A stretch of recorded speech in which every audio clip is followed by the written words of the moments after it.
And just keep listening to the show because we're going to talk about Lego Batman next. We're going to hear from Will Arnett, who plays Batman. After this clip from the film. I got you. Oh, yeah? Well, there's only one problem. Who's gonna defuse the bomb? It's gotta be one or the other, Batman. Save the city or catch your greatest enemy. You can't do both. I'm sorry, what did you just say? You can't do both, I said. No, I mean the other thing. Save the city or catch your greatest enemy. You think you're my greatest enemy? Yes! You're obsessed with me. No, I'm not. Yes, you are. No, I'm not. Yes, you are! Who else drives you to one-up them the way that I do? Bane. No, he doesn't. Superman. Superman's not a bad guy. Then I'd say that I don't currently have a bad guy. I am fighting a few different people. What? I like to fight around. I took inspirations from all the versions, really. They were all kind of in my mind. Obviously, when you have a character as iconic as Batman, you know, I have the luxury of going back and looking at all of them and sort of taking the pieces and bits that, to me, were kind of funny. It's such a weird thing to say, like, who is my favorite, because then you kind of, you know, leaves those other ones behind. I thought all of them did a great job. I don't really have one who's my favorite. I really liked the Michael Keaton Batman, or should I say Michael Keaton's version of Batman, just because he had that little bit of humor in there that I thought was just great. When they told me that they wanted to make the Lego Batman movie, it was the opening night of the Lego movie. And the returns were just coming in and the film was doing pretty well. And we're like, oh great, this is so great. And they said, yeah, we want to make a Lego Batman movie. They said, we want to make a sequel, and we're already in the works on putting that together. Isn't that great? I was like, wow, a sequel already? That's great. Yeah, that's great. Yeah, and we also want to make a Lego Batman movie. And I was like, really? Like, yeah. And I said, okay. It was an exciting moment. Will Arnett. He's got such a deep voice. He really does. He's got a very cool. I think is he Canadian? Will Arnett? I think he's Canadian. I wouldn't want to say. So he's very cool and also very humble and very apologetic as well. Yeah, I like that. Yeah. Will Arnett. Talking about the Lego Batman movie, this of course being the first spin-off of presumably many from the Lego Which was movie. a really big surprise hit. Massive surprise hit. There's been trailers this week for the Lego Ninjago movie as well, which I kind of thought, how's that going to work? I'm not really sure. But it looks really funny. If it's anything like the short. Dave Franco's in it. What do you call her from Broad Sea? Abby Jacobson's in it. There's lots of good names in it. It looks really fun. But it's like the short. It's the Lego universe. It's just, I love it. Yeah. What's this? It's Batman, isn't it? It's Batman. What's it about? You know the score of Batman. It is a Batman story, but with, you know, the Lego twist on it. Yes. So I love the Lego movie. I was sort of worried because obviously with the sort of general thing coming with the fact that there is a movie franchise in the making, you worry that sometimes it's going to be a bit hit or missy.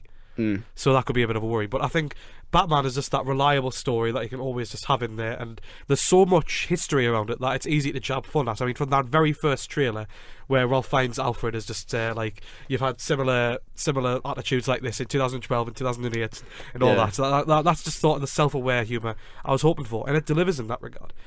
So yeah, in the story, Batman he's regarded by everyone as a hero, and everyone wants to be Batman, but in reality he's very lonely and he hasn't got much company, and he ends up taking under the wing. Well, he ends up taking Robin under the Batwing. Yeah, under the Batwing. You know, for God's sake, he ends up taking Robin under the Batwing of him, who is an orphan, as you know, with Michael Cera, who is the perfect casting. Yes, he's the absolute perfect casting. You'll sound forever like a child.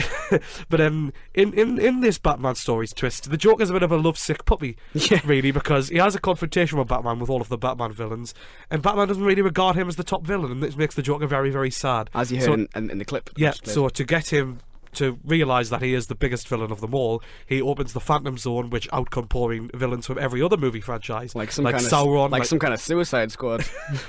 Get it? like the Daleks, like Sauron, like Lord Voldemort, like the Wicked Witch. So lots and lots of baddies. And you were saying the bus back, like, how do they get the rights to all those? But yeah. It must be very expensive. Well, I mean, actually, the director said recently that, like you were saying, Warner Bros. Owns quite a lot of them. Yeah. But they have negotiated the rights for quite a lot of them, like BBC for Daleks and stuff like that. So it's interesting labour of love.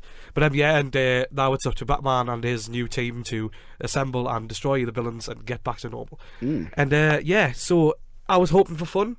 I got fun. Did you feel you got enough fun?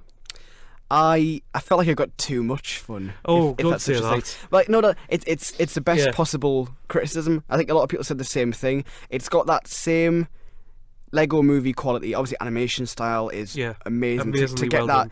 stop motion kind of feel, which kind of draws from the pop culture of people making the Lego films of like stop motion. It takes that quality and makes it into this animated film, It's which just is a gorgeous. wonderful craft. And obviously, isn't it? you expect animated films in this generation to be really, really good looking. And this one, the Lego style is fantastic, but the humour, in the same way as the first one, it's like Airplane, where there's like a joke every second in the background, in the foreground, in the dialogue, Loves it visual gags. in the music, visual gags. Everything is a joke for the first 2/3 of the film, Everything is awesome. and everything is awesome. They even use a little bit of that in the film. It comes at a very quick pace and possibly too fast, maybe too many jokes, and maybe some people might find them a bit inconsistent for that reason. Personally, I thought it was like hilarious, Yeah. but I can see why some people have criticised it for being like too packed with Yeah. jokes. I don't Do know you what feel think like about it didn't land as emotionally as the first one? Because I know a lot of people have been saying that with the spoilers for a 2-year-old film, that the Lego Movie's reality twist landed that with an extra emotional punch. Do you feel like that, because Lego Batman doesn't have something like that it doesn't quite land as emotionally as... Because I think it did. I think for different reasons. I'm not sure. It does land quite emotionally. I think it does land very. I don't know if I can compare the two because they are very different. I was speaking to Sophie Dishman, who's on SR News in the media hub upstairs, and she said that she found it very funny, and then she even cried at the last bit.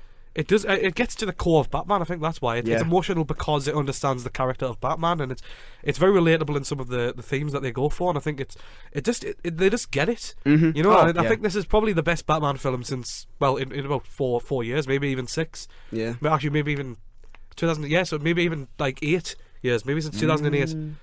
So there you go. Do you think kids will like it?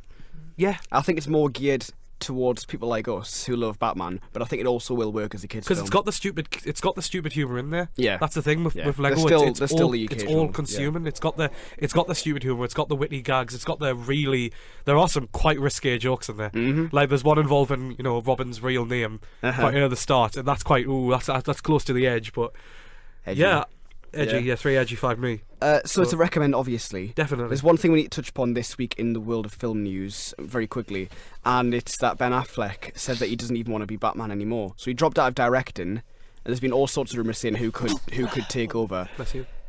Yeah, bless you. Thank you. Thank you very much. The films are getting to you, really are. It's happening, man. Ben Affleck now looks to be severing ties altogether with DC, which would mean somebody else would direct and somebody else would take Batman just at the beginning of a brand new universe. Justice League already shot, obviously, but the Batman film looks to be Batman-less at this stage. It's bad, isn't it? Just cast Will Arnett. DC is for... The casting's perfect Yes. in this film. He would It's be great perfect. if they could... You know what? Because the biggest complaint of Suicide Squad and Batman vs Superman, not funny enough. Yeah. If they could get some of that 60s Batman humour and inject it in, that'd be They just need to lighten it up a fantastic. tiny bit. Oh, massively. Not Marvel level, No. but lighten it up. Massively. Like, Yeah. try and aim for Marvel. Like, they won't get the Marvel level, but they can at least try, just Yeah. because at the minute it's so dull. Just, yeah. Lego Batman movie. Very, very good Batman movie. Absolutely recommend. Yeah. Absolutely recommend. Do go and see it. It's in cinemas now.